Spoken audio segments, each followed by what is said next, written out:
y'all, welcome to Queer Space with Jace. I know it's been a long ass while since I've made a YouTube video. It's been like almost a year.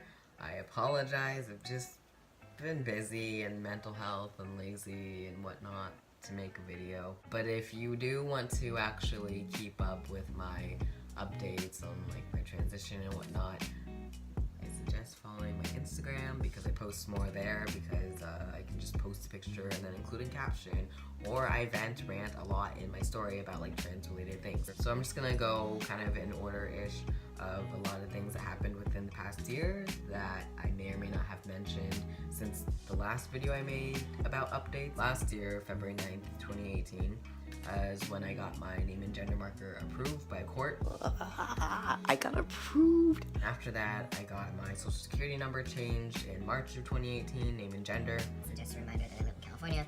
What I need for like legalizing certain documents may be different from what you in another state or another country may need. And then I got my name and gender marker changed through the school.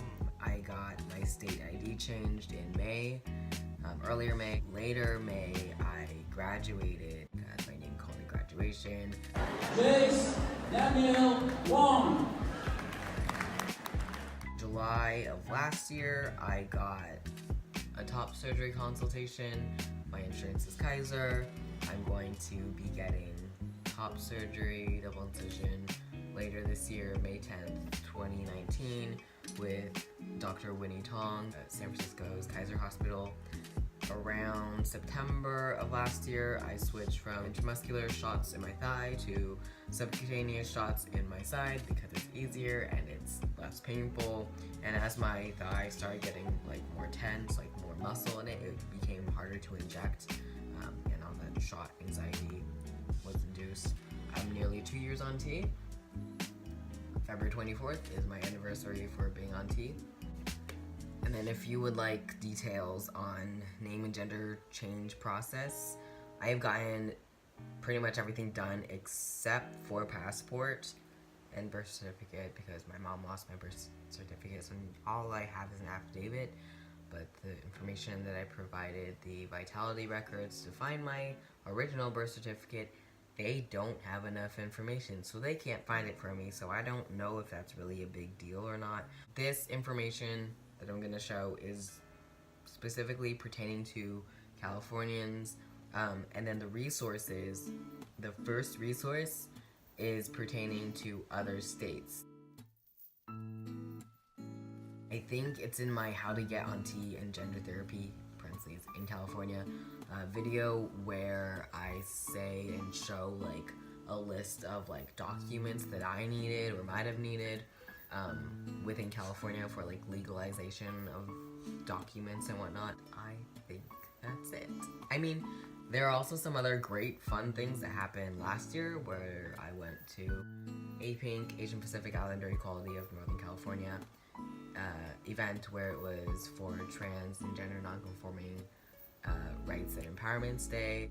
I marched in the Trans March of San Francisco with APINC as well. Justice! We're gonna get it! People power! We're gonna get it! People power! We're gonna get it! People power! We're gonna get it! People power! We want justice for trans people! We are the people! A little bit louder! We want justice for trans people!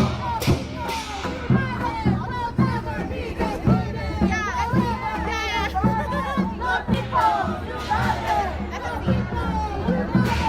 We'll never be discriminated! Stop it up! Get down! The people's movement! Stop it up! Get down! The people's movement! I went to a queer and Asian retreat for a few days. I went to QACon, Queer and Asian Conference.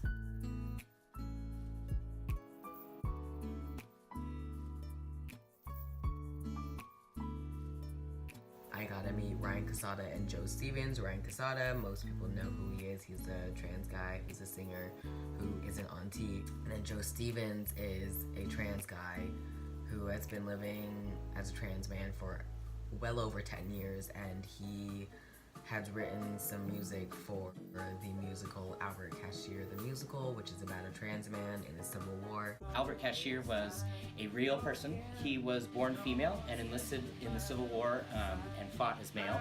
He lived as male for the rest of his life. We don't know how he would have identified in our contemporary world, but we know that he chose to live as male, and we want to help tell his story.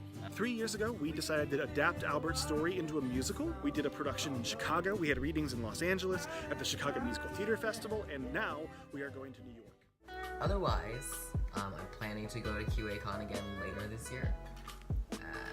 Maybe some of the queer events. I'm trying to save my money a little bit more. I'm going to a queer gym. I'm working out, doing a 12-week challenge, and then that runs up until right before I have surgery. So kind of gonna like beef up a little bit, and then like